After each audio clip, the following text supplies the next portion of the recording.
गायत्री किचनमध्ये आपलं सगळ्यांचं स्वागत आहे। चला मग आज आपण अख्ख्या मुगाचा डोसा बनवूयात। तर आता आपण अख्ख्या मुगाचा डोसा बनवण्यासाठी काय काय सामान घेतलेलं आहे तर बघूया चला। मिरची, अद्रक, लसूण, कोथिंबीर, जिरे, मीठ।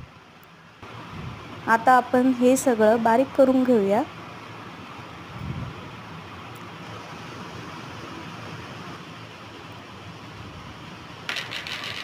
चला तर मग आता आपण मिक्सरला लावून बारीक करून घेऊया।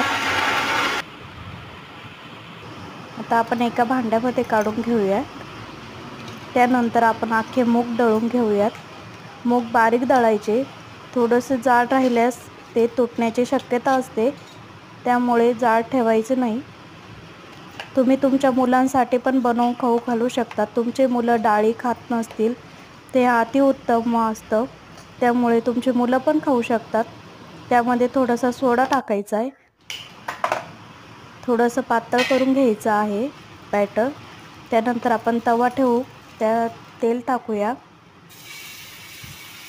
डोसा टाकल्यानंतर आपण गॅस थोडासा मिडियम करूयात।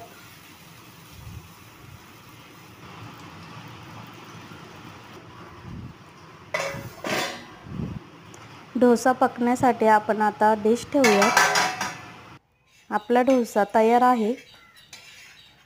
डोसा आवडल्यास लाईक, शेअर, सबस्क्राईब, बेल आयकॉनला क्लिक करायला अजिबात विसरायचं नाही।